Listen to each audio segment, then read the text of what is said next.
এই আমরা অনেকে মনে করি কায়িক কৃচ্ছতা করলেই ভগবানকে পাওয়া যায়।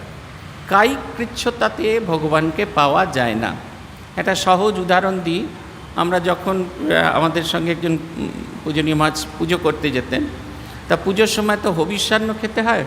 তা আমরা রাঁচিতে যে হবিষ্যান্ন দেওয়া হয়েছে, যে আলু ভাতে দেওয়া হয়েছে, যে ডাল ভাতে দেওয়া আছে, তাতে কোথাও এতটুকু ঘি দেওয়া নেই, একবারে খুব শুকনো, গলার মধ্যে লাগছে।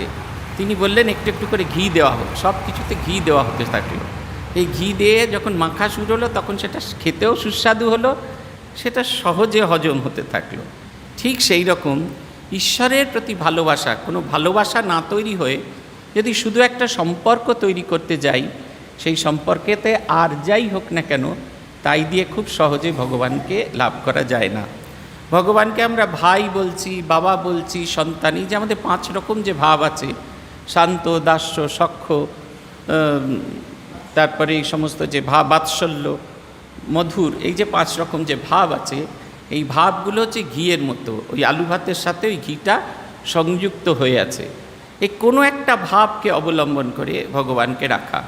ওই কোনো একটা ভাবকে যখন আমরা অবলম্বন করি, আমরা কোনো একটা বিষয়ের ভেতরে যখন অবলম্বন করি, তখন ভগবানকে খুব সহজে আমরা পাই।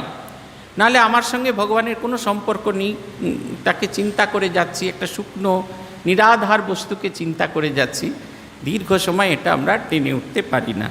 তাই তিনি বলছেন এটা অনেক বেশি ক্লেশ অধিকতরস্তেষাম, অনেক বেশি কষ্টকর, অনেক বেশি বেদনার, অনেক বেশি কষ্ট। বলছেন এ দিয়ে যে হবে না তা নয়, কিন্তু পথটা খুব কঠিন। এই দিয়ে হবে না, তার পথটা খুব কঠিন। ঠাকুর এই দুটো পথের দিয়ে সাধন ভজন করে দেখাচ্ছেন। গুরুসহ সাধন তার একটা, আর হচ্ছে অনুরাগ, ভালোবাসা। এই ভালোবাসা দিয়ে কেমন করে সাধন করতে হয়, গুরু নির্দিষ্ট পথে কেমন করে সাধন করতে হয়। আমরা বেশিরভাগ ক্ষেত্রে অনুরাগের সঙ্গে সাধন করতে পারি না।